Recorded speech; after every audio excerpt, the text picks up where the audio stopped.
what's up, everybody? Welcome back to another episode of the WVFRM podcast. We're your hosts. I'm Marques. And I'm Andrew. And today we've got a couple pretty new pieces of tech to talk about, but we're going to start off with some random Tesla autopilot subscription chat because we wanted to go over like the logistics of it and what we think of it. But also, we got some new Pixel 6 info, as much info as we could possibly get about a phone that's technically not been announced yet. It's kind of a weird announcement. Yeah, they did it strategy. Kind of strange. Very strange. But we got Tensor, and we're going to talk with David about that new silicon strategy from Google. But first, Andrew, break down this Tesla autopilot subscription price thing. Okay, we wanted to talk about this last week, but I forgot to put it in the doc, so we'll talk about it this week. We're about a week late on this, but I'm going to break it down, and you're going to, since you're the Tesla owner, if I'm kind of saying anything, just correct me when it's possible. But I think it's safe to say that for a very long time, people have been asking for a subscription service for full self-driving. Also, before we get into this, I know there's a lot of debate about what full self-driving is, if it's worth the money, blah, blah, blah. Yeah. We're not doing that at all today. We're just talking about how it's a subscription base. They finally added it.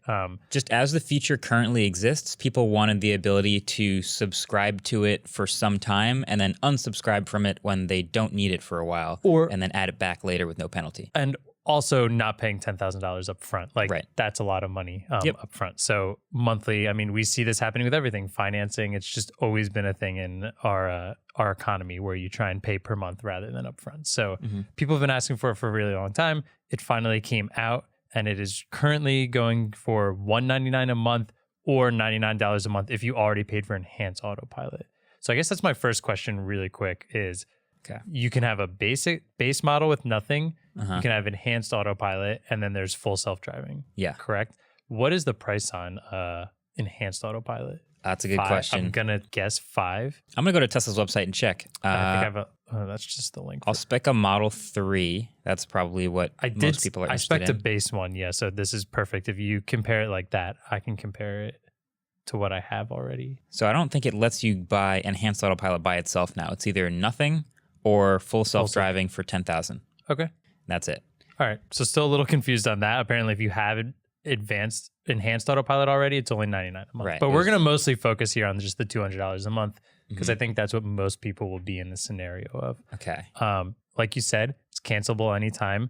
They don't prorate it per month, but if you cancel it, you just at the end of the month, it goes away and then you stop paying for it. And you can do it up again whenever you'd like. So at $200 a month, that comes out to about $2,400 a year. So the first thing I think you kind of do the math on is, at what point does this equal $10,000? Because that's what you're essentially that's what you're avoiding, is paying the upfront $10,000. Yeah, everybody's doing the math about, okay, if I spend $10,000 upfront, will I eventually use autopilot for enough months that it will be worth it? Where if I had paid a subscription, it would have been more than $10,000. And I guess the question that really affects everybody's math is, how much do you really use autopilot? Yeah. A lot of people think I use autopilot all the time. I don't actually use it that much, but I do use it in specific situations that are sort of random throughout the year, meaning when there's traffic. Okay. So a lot of people, there's a full self-driving beta that's out now that's really, really impressive, and a lot of people are getting this slow rollout where it'll take you from point A to point B, stop at stop signs, navigate through city streets, take turns, exit highways, all these intersections and everything, and it's super cool, and I'll try it for the beta, but I generally actually enjoy driving. I don't know, I'm some weird sicko that actually likes holding the steering wheel. How dare you? So I actually the steering like what? The steering yoke, the steering wheel, whatever. Just checking. But I actually enjoy driving. So I don't, for the most part, use autopilot. But the one part of driving that is annoying, no matter what kind of car you're in, is like stop and go traffic or like slowly rolling through the Lincoln Tunnel at 8 miles an hour, where it's like not really driving anymore. You're just kind of sitting and waiting to get through it. At that point, I'll turn on autopilot, which really isn't all that different from any other car's cruise control. Just holding you in the lane, moving you forward when traffic moves. Fine. Is that to me worth $200 a month or $10,000 up front? To me, part of the Tesla experience is having the tech to be able to do that. So I'm going to say yes for me, because there is enough traffic around this part of the country that it happens all the time. But I'm not somebody who's like literally always using autopilot all the time with tons of miles. So here's the thing though. You say you're not using it all the time, but it's easy to say you use it once a month, right? Yes. So like in terms of being like canceling it when you don't really need it and grabbing it again when you do need it, that's not like really an option. You're probably, I would say for this, you're either doing it all the time or maybe you're doing like a trial run of it for a month or two. Yeah. So I feel that's it's cool that you can cancel it whenever. I don't see a lot of people canceling it, bringing it back, canceling it, bringing it back. There might be some super niche opportunities there when that happens, but I think it's smart for Tesla because there's going to be a lot of people who don't pay the $10,000 up front thinking they won't use it that much. And then one day they'll try it. And a certain percent of those people will like it so much that they convert into paying every month for it. And so it'll end up making Tesla money from people who weren't going to try autopilot at all ever, which is pretty good for them. But there's also a group of people who were going to pay for autopilot but have done the math on how many months they think they're going to need it and use it, and they're going to give Tesla less money. I'm sure Tesla's done the math and landed on this price and figured this is good. But yeah, I think the overall like mission of getting more people used to autopilot, in air quotes, I'm doing air quotes for audio listeners, I think that sort of helps it. I think the biggest issue I see with it is, and I know Tesla has to think this as well, but it over 4 years, you are now paying, that's when you equal about $10,000. 4 years, okay. 4 years. I would argue most people keep their cars for longer than 4 years, especially if we go into like, I financed a Model 3 here just to get a guess of it. So I did $5,000 down for 60 months. I think that's what I did for my last car. I think that's pretty typical if you're financing a car. So at the Model 3 starts at $40K and you put $5K down for 60 months, you're paying $642 a month. So the $200 is like a 20% increase on that. Yeah. You got to really want autopilot. Yeah. You got to really want it. And you're also doing it for 60 months. So if that's $12,000 if you do full self-driving the entire time. So you're now paying $2,000 more than just paying for 10 up front. Yeah. I'm just trying to think, maybe there's some customers that are like, I'm going to do a road trip in June of this 1 year. I don't really use autopilot that much, but you know what? For my cross-country road trip in my car, I'm going to buy autopilot for that month. And so they'll just pay the $200 to have it for that month and then stop and then it'll go away and they don't use it that much. And maybe they love it so much that they'll keep paying for it after that trial, but that's a possible use case I can see. My initial thoughts on it were I love that they did full self-drive or the subscription model. I think a lot of people asked for it and they wanted it. Did they price this too high to where they're essentially almost they're making you want to do the $10,000 because it is generally the better deal, assuming you have your car for more than 4 years, which we can agree is the majority of people. Yeah. Also, an interesting point. Full self-driving doesn't transfer with you if you move to a new car. I had that question. So if you buy a Tesla, or lease or whatever finance, you get a car, you pay the $10,000, and then you sell that car, you have to pay the $10,000 again on your next car to get full self-driving with it. So it's like a feature of that single device. It's funny because most subscription services aren't local to a single device. Exactly, they'll apply across everything. If I pay for Spotify, I didn't just pay for Spotify on my one laptop. I pay for it to access anywhere.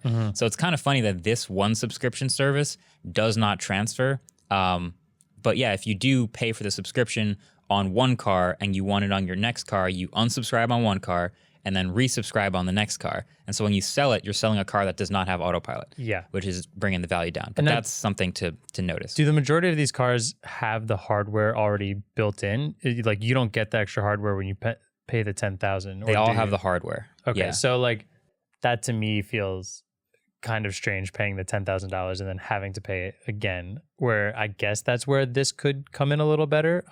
Let's say you are somebody who might only have the car for 3 years.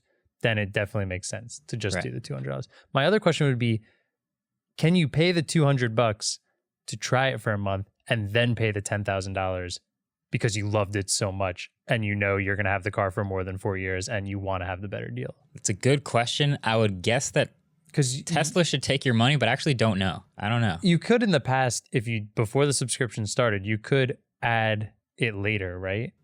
But weren't they charging it would cost more money? More. Yeah, it would cost more. So if you did it up front from the factory, it would be, for example, $8K. If you didn't, it would be $10K after the fact. But the hardware was always there. It was always like, okay, now we have to go through enable the software and you get this new feature. I think my final thought on this is I think it should be $100 a month. And I think that averages out to the typical lifetime of a car better. And then while still has the potential of making more money than the $10,000 up front, because there are people who keep their cars for 10 or 12 years. And we're in this age where we are assuming electrics are going to last longer than gas cars in a lifespan because they don't have all the wear and tear on a regular transmission and engine. I think $100 is great. I kind of think the $200 is like they didn't really want to go full blown into the subscription model, but so many people were asking it. So this to them is like well, if anyone wants it that bad, we're going to make quite a bit of money off of it. Yeah, it's one of the cases where there is no competition. Like there is no alternate version of this, a subscription service to a adaptive cruise control version where you can go, oh, well, this one's only $80 a month, so I'm going to get this one instead. Also, if you own a Tesla, there aren't, even if you had other versions on other cars, it's not like you could buy Mercedes's cruise control. So there's definitely there's no competition internally to sort of push that price one way or the other, which is interesting. But yeah, I'm trying to think of if there's some other feature in the tech world where you already have the hardware capable and you're just paying to unlock some software to take advantage of that hardware. Like all the Tesla cars have the cameras and the yoke and all the sensors around the car, but only some of them actually use all of that for this certain self-driving feature. I mean, you could think of like Peloton or something like that, where you have this bike that has a multitude of options of how you use it. And the best way to do it is by buying the subscription to the application and getting the classes and getting the leaderboards and stuff like that. I mean, it doesn't necessarily make the bike work any different, but it's the only way to use the Peloton. You can't even just like free ride without a subscription? Think all you can do is free ride. Okay, yeah. I mean, you still can use it to the exact same potential, sort of, in terms of the exercising goal of it. But you lose the classes and the leaderboards and the thing that kind of motivates you to want to do it. Yeah, it's weird. I feel like my final thought on this would be, if you're purchasing a Tesla and you really, really want full self-driving, if you can't afford to pay the $10,000 right up front, I would probably not go for the subscription model, because I'm guessing you're going to keep it for long enough to where you're going to be paying more eventually. And I would try as hard as you can to pay it up front, even though clearly $10,000 is a lot of money up front. Yeah. I feel like this subscription model isn't quite there for the majority of the people who can't afford to pay $10,000 up front. It's not benefiting them. Yeah, as far as we know, because we don't know how many people are going to love autopilot versus are going to pay it and then regret paying it. Who knows? Watch as many YouTube videos as you can of autopilot in action. That's the best way to know, because like unless you can borrow somebody's car and use autopilot with, a couple of trips and figure it out if you want to pay for it or not. But watch a lot of videos. That's why the best doesn't way. Tesla do a 30-day free? When you buy your car, you get a month of full self-driving for free, and then at the end of the month you can purchase it up front. Yeah, the car arrives. That would make people so mad. But if the car arrives with all the full self-driving features, you get really used to them, and then a month later, all of them go away. I mean, I'm sure people would get annoyed at that at first, just because it's the option. Just like how people were annoyed when, remember in Florida there was that hurricane and they unlocked a little more of the battery or whatever, and you could drive faster. But ultimately, that's not really that big of a difference. Those specs were what you paid for already.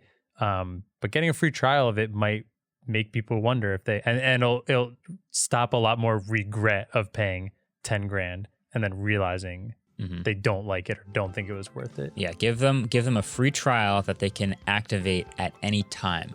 Oh, so you're being way more lenient. They don't start with it, but at a certain point, you'll go, you know what, I want to try it. Then as soon as you try it, that's your free month. And then after that, you'll have to pay. That's how I would structure it if I was running the program. That's a nice way of doing it. Yeah. All right. Well, let's take a quick break. We're going to come back. We're going to have David on, and we're going to talk all about the new Pixel 6, what we know and what we think we know, and all about Tensor. Be right back. This episode of Waveform is brought to you by Mini Cooper SE. So you may or may not know, since I try to be subtle about it, we really enjoy electric cars here at Waveform, and the Mini Cooper SE is charged for the city and ready to spark up your drive. So we've spoken about the usefulness of compact EVs on the podcast before, and I think this one probably takes the cake. It's a zippy little car designed to be as stylish as the city you drive in, And unlike some other EVs, the Mini Cooper SE doesn't look like it's straight out of a sci-fi movie. It still maintains a classic design that won't look out of place driving the streets of New York City. Yeah, I appreciate all the different crazy looking EVs that we're seeing these days. They're always fun to look at, but whenever I think about buying one, I definitely appreciate seeing what you being daily. More low key as like a daily for me. For sure.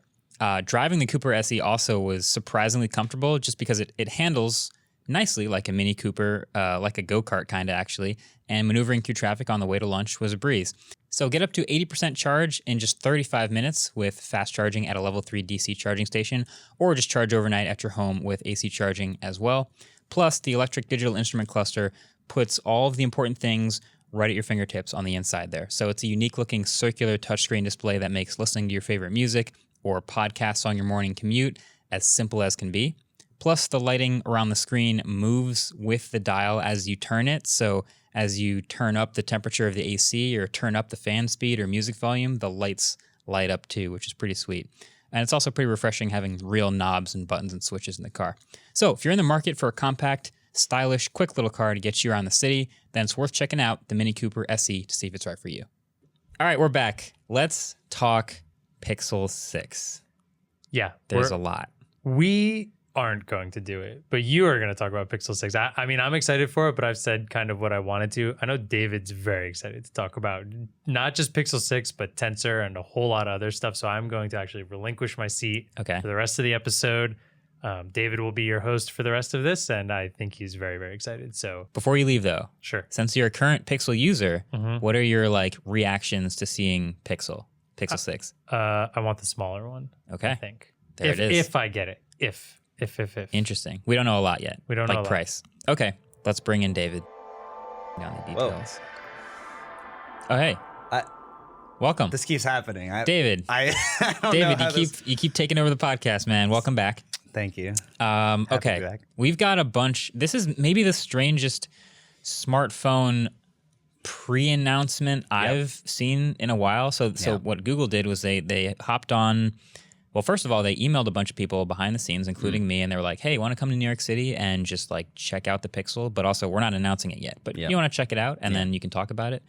And I was like, yeah, okay, I'll take a look. And then, we went out. I saw the Pixel 6 and Pixel 6 Pro. Got lots of hands-on. Finally a Pro, not Ultra, but a Pro. Exactly, not an Ultra. I didn't get to shoot any video or photos of it. But I got my demos and then came back here and then made a video talking about it. And then, Google spills all these details, but not a whole bunch of official specs, just a bunch of details about Pixel 6, but it's not the announcement yet. There's no price. You can't order it. They're going to announce it later. Yep. Even though they just revealed it. This fall. It's weird. Yep. So here's what they revealed. So we've got the two designs. You've probably, if you haven't seen the leaks by now, they look pretty accurate. It's got the camera bar across the back instead of the camera circle. There's a 6 and a 6 Pro that are similar in a lot of ways, but there's a few differences. The 6 has a 90 hertz display instead of the 6 Pro, which has a 120 hertz display. The 6 has a flat display with slightly bigger bezels, and the 6 Pro has a little bit of the waterfall display going on over the edges and will give you a slightly bigger 6.7 inches instead of 6.4. Slightly bigger battery, of course, in the Pro as well, but I don't have the sizes in front of me here. And then you will get a 4x telephoto camera in the Pro, in addition to the cameras they share, which is the primary and the ultra-wide. And the colors are all pretty pastel-y. There's a gray one, there's an orange peachish looking one, there's a blue-green. But that's basically it. We've got the camera bar is sort of the most obvious new thing, but the one thing that I wanted to focus on that I talked about in my video about it was the new chip inside of both, which is called Google Tensor. So we have a lot of thoughts on Tensor and maybe its implications, and I made the video. Of course, you can check that out already. But how would you describe what Tensor is? Because it was rumored for a while. Yeah. Okay. I'm a little mixed on the naming. I don't think the naming is going to matter that much for a lot of people. I don't think regular people are like, oh, Apple A14. I want to buy it because of the A14. Yeah. I do actually think the name is probably good. For people that don't know, Google also makes a machine learning or deep learning library called TensorFlow. Yep. Right. And a tensor is basically just a higher order vector. So you've got scalars as a point. A vector is a to a like one-dimensional point with direction, and then you've got a matrix, and then you've got a tensor. Yeah. So a tensor is basically just like we can in n directions flow this information with an input and come out with an output. It's basically deep learning. So that's how they named it. Yes, that's why they named it Tensor. So it is, we were hearing about the Whitechapel project before, and obviously there are other smartphone manufacturers that design their own silicon in their smartphones. I mentioned the Exynos chip that's designed by Samsung.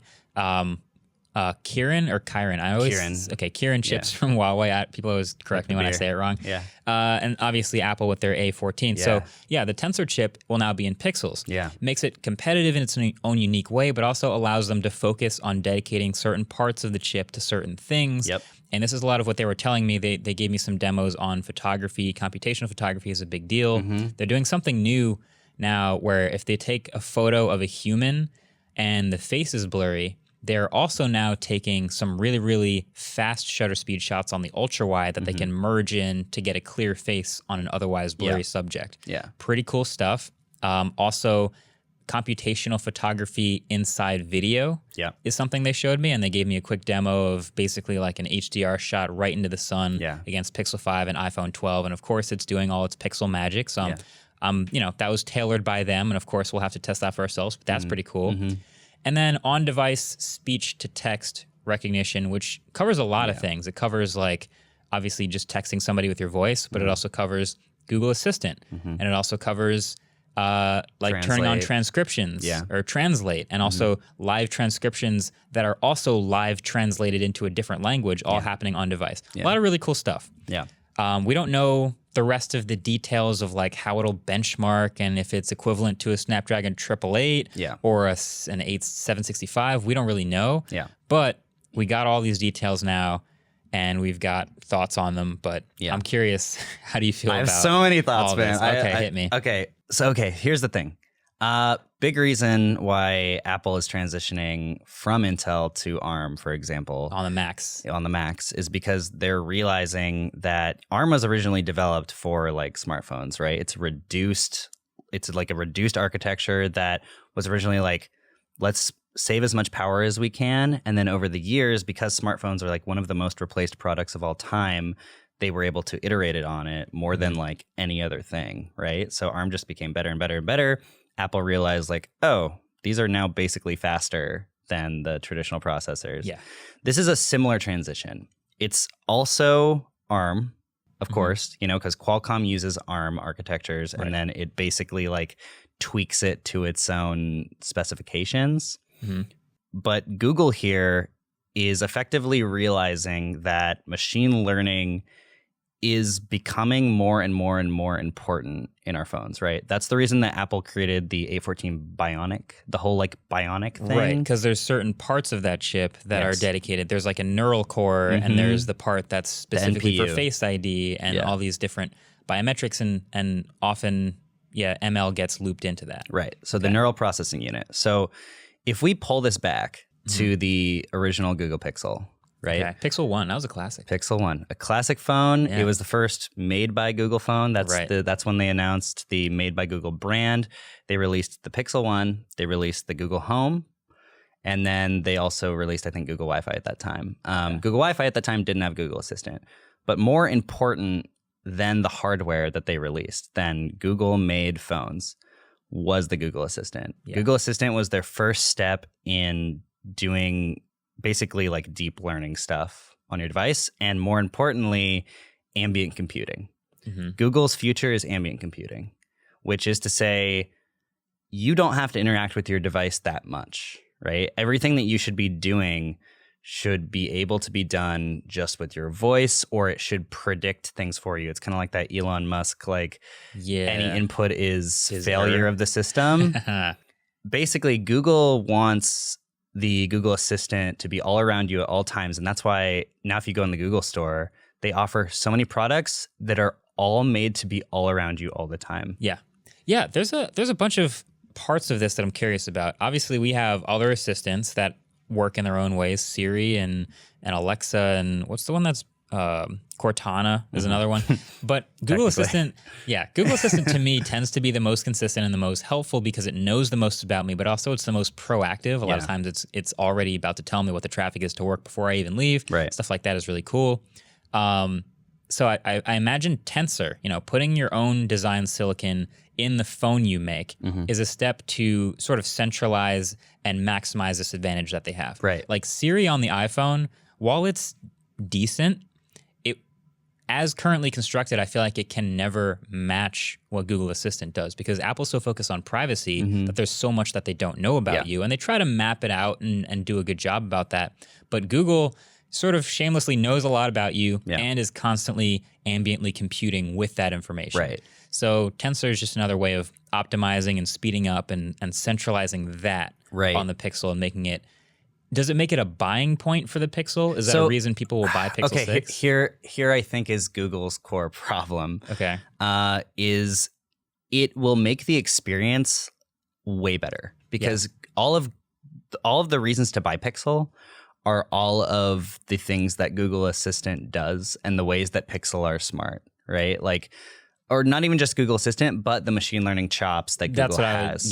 So I was just going to say that, not to interrupt, the camera on the Pixel is a feature that people care about a lot. Yes. The reason the camera is good is because of Google's software prowess with machine learning. Yeah. Okay. Yeah, because like computational photography, everything is kind of using machine learning, right? Like it is using machine learning to know if that face is blurry.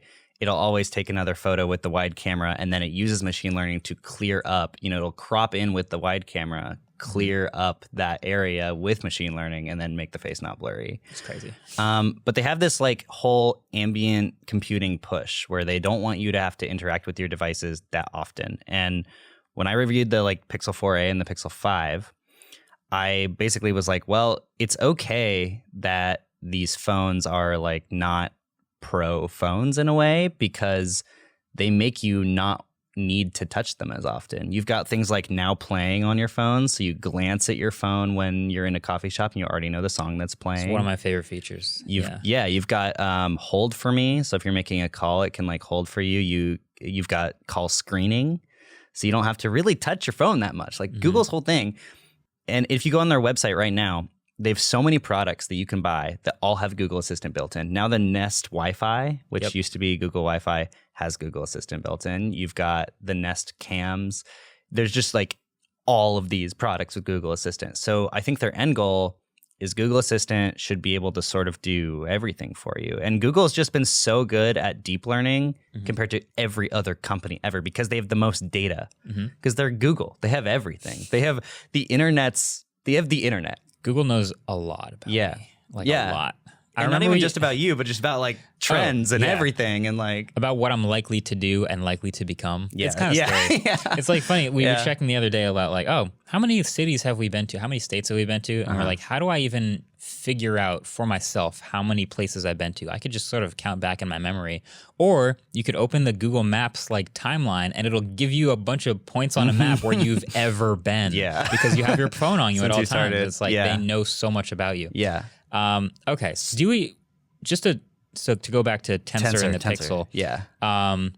Pixel 6 and Pixel 6 Pro, I'm gonna guess what I think the prices will be. Okay.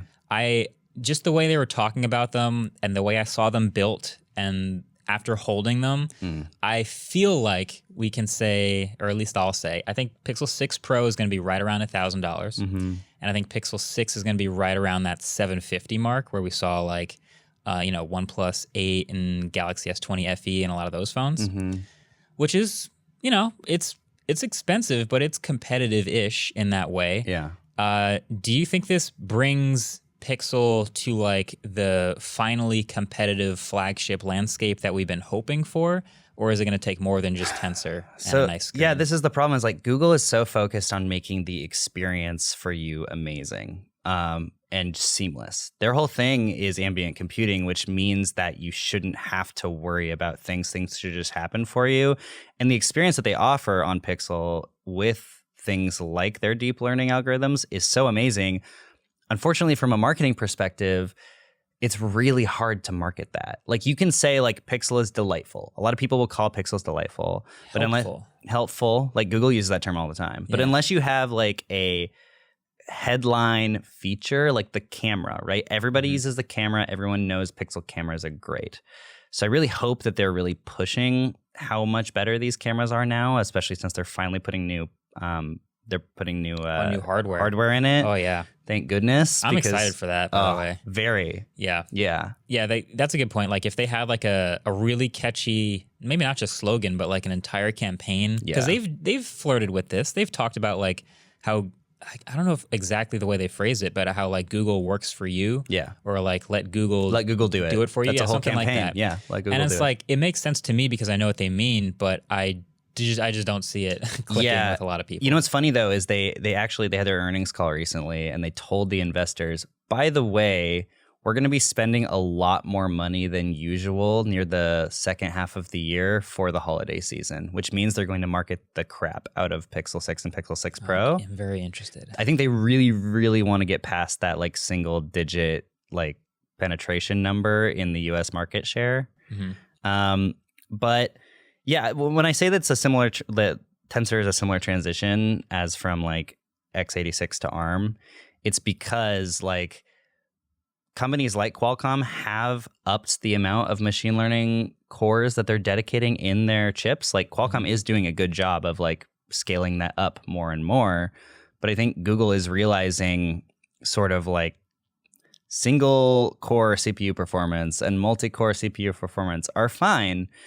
But we've kind of gotten to this point where the chips are fast enough that you don't really notice slowdowns. So let's go over here and just like put a ton of resources into the thing that isn't quite there yet for everybody, right? Like just allowing your phone to seamlessly do all the deep learning stuff as seamless as possible. And then Tensor is like you said in your video, Tensor's so important because you can scale it up to bigger hardware. You can scale it down for things like watches. And then Google also cuts out the middleman. They can make it cheaper. And so when you did the pricing guess, I'm a little mixed. I'm like, they've gone through this, right? They've done the premium Pixel where they charge $1,000. They've done the cheap Pixel where they charged $700. $349 for the A series. I mean, for the A series. So that's the baseline for the A series. Okay. But then if we're talking about like Pixel 5, that was what? $799 at launch. Was that $699 or $799? I think it launched at $799 and then obviously dropped. I have a feeling they're going to try to make it $899 for the Pro. Okay. And $699 for the non-Pro. Because I think a $250 delta is kind of a lot for people, especially since the only thing you're only losing a couple things on the smaller one. Yeah, that is true. Like when you think about putting those phones next to each other in the store, one of them is going to be slightly smaller. One of them is going to have an extra camera that a lot of people don't really know what to make of. Like, the iPhone Pro has an extra camera, but as far as I can tell, people aren't buying it for that. Yeah. It'll have a little bit of a bigger screen. And that's kind of it. Same exact chip, same exact software. And a lot of people haven't noticed the difference between 90 and 120 hertz, so that's not a differentiator either. Yeah. For the Pro name, I feel like anytime you see that. Yeah, anytime you see Pro in a name, you immediately go, oh, okay, it's going to cost more. Yeah, it's the better one, obviously, but like what are the real features? But this phone isn't going to really have that many different features versus the regular Pixel 6. So you're right. It probably can't be that different in price from each other. The other thing, I really like the comparison with the Mac transition, but not just because it's going from x86 to ARM, but I think because they're going from not having control over what new the chip designs will look like with Intel versus having exact control over everything they want to prioritize and design for in every new generation of the chip. Yeah. And that's what I see when Google's going to Qualcomm and like crossing their fingers for a chip that has more ML core and more stuff that focuses on the stuff they care about, but they don't have that level of control. So they can take all of the control into their hands. And I think I saw some people sort of speculating this will probably be in line with like a Snapdragon 765G. Like nobody really is going to notice the day-to-day difference in performance versus that and a 888 or whatever the next one is, 895 or whatever. And at first I was like kind of bummed by that. I was like, wow, I was really hoping this would be a flagship. But the fact that we probably won't notice a performance difference and it will do better at those ML things probably makes up for that for me. I slightly disagree. Okay. Because for the regular CPU and GPU cores, there's no way that they're not just using the off-the-shelf ARM parts. So I have a feeling that they're going to use probably the best of what ARM offers right now, which is basically what Qualcomm does, but just tweaks it. But I think they're not going to be like optimizing CPU and GPU like Qualcomm will do. Okay. I think that's a big reason why they didn't talk about speed. Yeah, they were never going to tell me. Thread. Yeah, never. Yeah. It's curious. I don't know enough about chip architecture to like really flesh out this theory about like, okay, if you use more space on the die for ML, does that leave less space for normal computing tasks? But also you're trying not to use those cores as much. I don't really know. That's just the way my brain looks at Tensor and like the things they can focus on. But honestly, I'm excited for it. I think when we get the Pixel in hand and use it, it's going to be like the telling moment. Yeah, I think it's definitely going to be one of those different experiences, kind of like we had with the M1 Max. Again, it's like they're not switching from Intel to ARM, but they're switching what they prioritize. It's similar to the transition between single-threaded workloads were like all the rage for a really long time, and then only a couple years ago, AMD came in and they were just like, hey, everything's fast enough, like single-threaded workload, everything can be handled by these single-core speeds at 4.4 gigahertz. Fine. What if we just throw more cores at it? Multi-thread out all the things. And exactly. Yeah. And suddenly that started taking off. So then Intel had competition. Intel had to start making multi-threaded stuff. And so now there's that battle going on there. But I think that's a similar example for Google. It's like, yeah, the 888 has a 25% faster CPU, 25% faster GPU. That's not making a difference in your life from an 865 to an 888. Yeah. What's going to make a real difference in your life is how like seamlessly it can do all these ML tasks that you don't actually notice. And that's like the frustrating thing that I feel frustrating for Google, is that a good experience is when you don't notice the good things happening. That's so true. That is so true. Yeah, the best tech fades into the background and doesn't impress you as much as the flashiest tech. Yeah. That's sad truth. Yeah. Here's a question. Should Qualcomm be worried? And I ask this because the obvious logic is, okay, that's one more customer gone from buying Qualcomm chips. And if they set a good example for themselves, maybe there will be future that also drop. But also when you look at like the Snapdragon versus the Exynos Samsung phones, the Exynos version is often worse. Yeah, quite often. Which threw a wrench in my whole like optimization mindset, because I'm like, Samsung, you design the chip and it's worse than the off-the-shelf one. How is it? So what do you think about this Qualcomm situation? Qualcomm has a bazillion patents, and they like pride themselves on making a ton of patents. If you go to their offices, like they have walls and walls and walls of patents. You know what patents do? They don't allow other people to use the technology that they've kind of figured out, right? Right. So they're kind of building this wall around themselves. I think they should be worried, but not necessarily because of Google, but because of the sheer number of companies that are starting to go full stack architecture. Oppo is rumored to be making its own chips for Oppo and Vivo phones. Okay. Huawei is already doing it. Samsung is like potentially going to be moving completely to Exynos at some point. Now Google is. It's like this race. Like, welcome to the future where every single company is Apple. Yeah. I get confused about, why the Exynos version is worse. And like you bring up the patents, it's like there's a lot of things they can't do that Qualcomm has a lock on. But does that also mean that Tensor will be worse because there are things that they can't do? And will it end up being the Exynos of the Pixel world? Like, I hope not, but I figure if we're as optimistic with this as we are about like how good Apple is with their architecture and their chips, it should be better. How is Exynos not better at this point? Yeah, I think sorry, go ahead. And like, how are they going to go full Exynos when the Snapdragon version is still better? Right. Right. I think Exynos's main problem has always been battery life. And that's been the main constraint. Like on a CPU speed level, it's generally been similar. Okay. And I think the thing that most people complain about with the Exynos versions of the Snapdragon chips, well, of the ARM chips, is the battery life. Yep. And so, I don't know what Google's going to do in terms of battery life. Like they could optimize it because it's a full stack thing, but like you said, like the Exynos version of these Galaxy S phones, Galaxy Note phones are often worse. Yeah. So it's possible that we see a rocky start. I think Apple had a big leg up because x86 is such an old architecture, whereas Google is competing directly with Qualcomm because they're both using ARM parts. Yeah.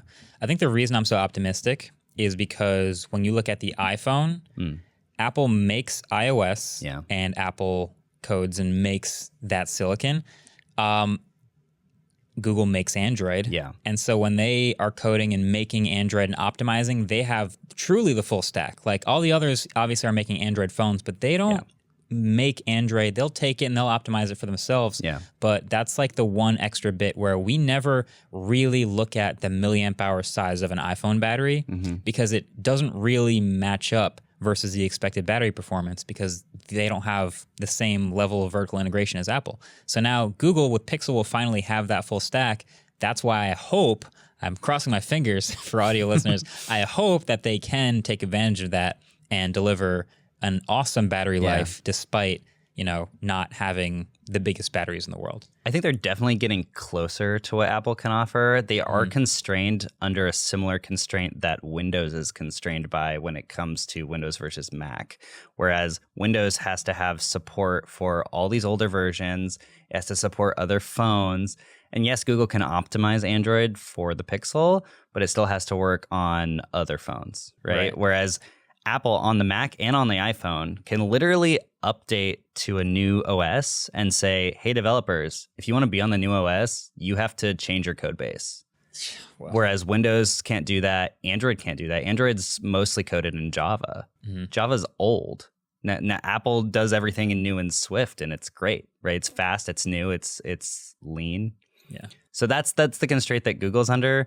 They said they've been working on Tensor for 4 years. I think they've been working on it. They've at least been conceptualizing it since they decided to launch the Pixel program. I believe that. We want to talk about a couple other quick things with Pixel 6 because I still have future hope. I'm optimistic. The one thing I wanted to talk about was software updates. So I mentioned this in the video, and this came from a lot of the ideas you were giving me. So when an Android phone manufacturer promises 3 years of software updates, or a lot of times they'll say like 3 generations or whatever. Let's say 3 years. Yeah. They are depending on like a couple different variables to be able to deliver those 3 years. Yeah. They obviously are going to keep getting updates from Android, and they're going to keep coding and sending resources to changing that and making sure it works with their new device. And 3 years later, they stop putting in the effort, and it just has that version forever.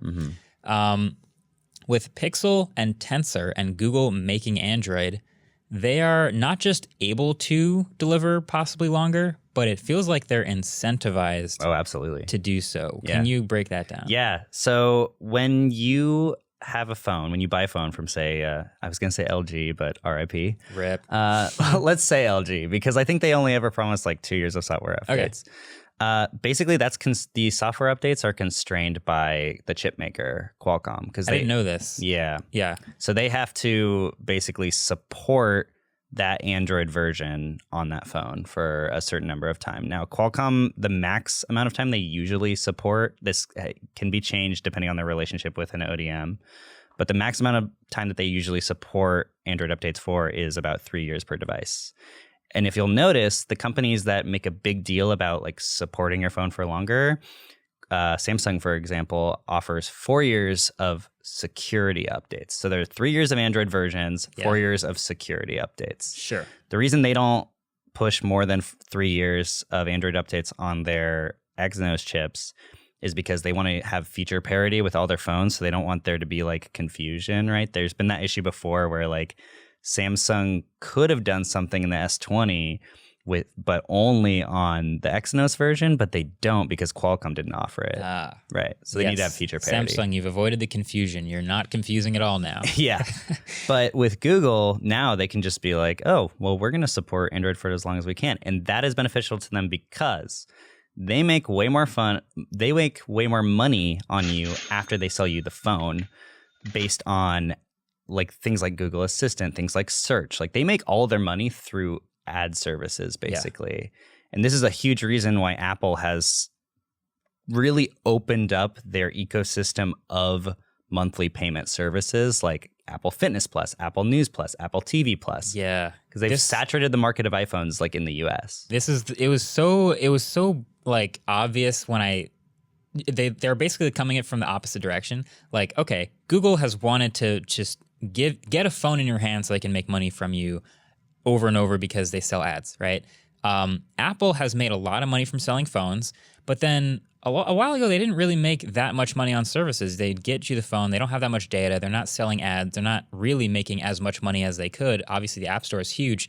But when they started making all these services, they generated tons and tons of revenue per customer, per device. Everybody out there with an iPhone who pays $10 a month for Apple Music, who pays for iCloud storage, who pays for Apple News and Apple TV is just giving Apple more and more money. And that's a new development for Apple, whereas with Google, they want to have the device in your hands as long as possible now because they've already been making lots of money on the devices. That's where they've been making their money the entire time. When they first sold the Nexus 7 tablet, they lost money on that hardware for every unit sold. I remember that. Because they were trying to get people to make Google accounts. That was literally the reason they sold that tablet in the first place. Yeah. So they've been doing that forever. Apple is now like, oh, we made tons of money on hardware, but now we need to start really ramping up our ecosystem lock-in through monthly subscriptions. Apple used to make a ton of money on hardware. They still obviously do. When you see their iPhone sales, it's still a lot of their revenue. But they're starting to realize like that iPhone sales are going down every year. People are replacing them less often. And it seems a little bit counterintuitive, right? Because you would say if they're replacing them less often, then you should support it for less time. But they're realizing they're making more money off the residual services that come with your iPhone, like Apple Music Plus, or Apple Music, Apple TV Plus, Apple Fitness Plus. All the pluses. Google's been doing that forever. So now it's really in Google's best interest for you to have that phone for as long as possible, because on Google's own phone, you're going to have Gmail be the stock email app. You're going to have Chrome be the stock internet app. They make the most money if you use their services, whereas other Android phones, it's becoming more common for other Android phones to use Google services as the primary dedicated app, but the EU will actually fine Google for making their app the default app. It's anti-competitive behavior. Because it's anti-competitive and they'll lose money. So the more people that are on Pixels where they can say, this is our product, we're allowed to make all the Google services the default apps. The longer you're on that, the longer you stay on a Pixel and don't go to a Huawei phone or a Samsung phone where you might be using Samsung internet, the more money they're going to make. Yeah, this reminds me of a question I asked Satya Nadella, but it kind of would apply to Google as well. Google makes Android, and it's open source, and anybody can use Android, and anyone can make a competitive Android phone, but Google has the biggest advantage, theoretically, to make the best Android phone. Yeah. And I'm so curious how that's going to pan out now that it seems like they're really going to spend and they're really going to try, and they're going to actually try to if they want market share, they can be competitive and they can actually push this phone. So I'm curious about that. One more thing. Pixel's all about camera. And I noticed that these phones all have new sensors, like bigger sensors. I think they literally said in the blog post that these cameras are so big now that they don't fit in a normal camera bump. Why we have a camera bar. So I wonder if this is, and this is just pure speculation, but if this is going to take the leap that we were finally hoping for, where, Pixel 2 was like an incredible smartphone camera, and maybe the photos were a little blue, but they eventually improved that, and they had better glass, in air quotes, because as we learned, it's plastic lenses in smartphones, but like they've had a really good camera for a while that didn't make huge leaps, and they're making a big hardware leap here. Do you, at the risk of hyping it too much, do you think that this is a big leap? Or I mean, what's really funny is that the Pixel 2 actually had a worse sensor than the Pixel 1. Like if you look at that, a worse camera, right? It had like a higher aperture, so it let in less light, and it was very slightly worse. I think it was probably just a cheaper part, and because the Pixel 2 is like they started using those OLED screens from LG, it was more expensive to use the overall phone. Anyway, regardless of that, it's really funny watching the curve of the last maybe like 4 years when the reviews come out and the Pixel reviews come out, and everyone says, camera, still the best. Next year, camera, still the best, but barely. Camera, one of the best. Feel like again. It's one of the best again. And then iPhone 11 Pro came out, and everyone's like, I think Apple's starting to make a better camera than Google. I gave it my camera of the year in the smartphone awards. Yeah. Yeah, this is the Pixel has always been, or the camera, sorry, has been one of the reasons why I love the Pixel so much. Yeah. And it's one of the best cameras in any Android phone, not just as far as quality, but it's always been really fast with instant shutter and all these new ML things to like remove blur. And it just seems like it's going to be a great camera again. But I wonder, like, you know, we have huge sensors in some other smartphone cameras, and they really don't do all that much more with it. Right. Like if you'd compared, let's say, a Pixel 5 shot with that small sensor with like the Xiaomi Mi 11 Ultra with this gigantic, like almost 1-inch sensor, and you take the same shot on each, it's like, sometimes I just prefer the Pixel photo. Like it's very detailed. It doesn't have the big sensor look, but like Pixel moving to a huge sensor now has me really curious. You bring up that big sensor look, and I think people are starting to notice that more over time because a bigger sensor look will make things look more lifelike. Whereas like even if a Pixel's tuning and sharpening from the older Pixels look better, you start to zoom in at all and it just completely falls apart. True. You look at things like grass and it's over sharpened. If you actually look at any details of Pixel shots, none of the individual details are good. The whole shot is good. Right. That's a good point. A lot of times if you put a side-by-side shot of the Pixel versus the Mi 11 Ultra or whatever other big sensor phone you want to give, even a Samsung, like, yeah, you're right. The zoomed out shot, I pick the Pixel 9 times out of 10. Yeah. The second you want to zoom in on pinch in on some detail, you're going to get a sharper image from the other. Yeah. So I'm curious. I've heard rumors. I don't know if this is, I don't think it's confirmed at all, but of like a 50 megapixel primary sensor, I'm like, whoa. I think the reason I'm most excited is because there are like a multiplicative of reasons why this could be amazing, right? You're letting in way more light. Right. And Google was already using ML to add in like artificial pixels, right? They were filling in space that wasn't there using machine learning.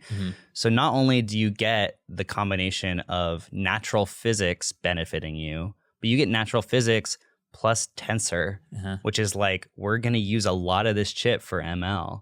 So you have like physics plus insane machine learning capabilities. Fake physics and real physics are both on your side. Exactly. I mean, the interesting thing is like if they had used the A88, they actually could have made the camera better because Qualcomm's credit, they did add like multi-frame video, like HDR video, which is literally one frame. They're actually taking 3 frames, one of which has a short exposure, one that has a medium exposure, and one that has a long exposure. So even if it's 1/30th of a second, it's actually doing like a 1/90th, a 1/70th. Yeah, they're doing a lot. It's crazy. Yeah.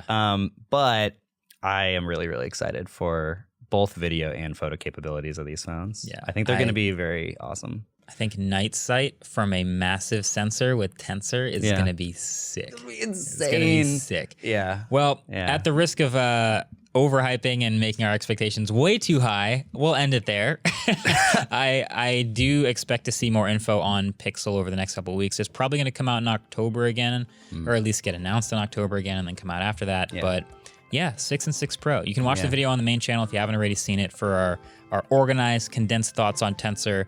But definitely check that out. And also head over to the studio channel if you haven't already. Go ahead and subscribe over there. It's brand new, but it's good stuff. All right, that's been it. Thanks for joining me, David. Shout out to everybody who's been with us since the beginning of the video podcast. And we'll catch you guys in the next one. Peace. WVFRM is produced by Adam Molina. We are made in partnership with Studio 71, and our intro-outro music is by Vane Sill. Sick. Is that good? Yeah. And we might as well just use it, right?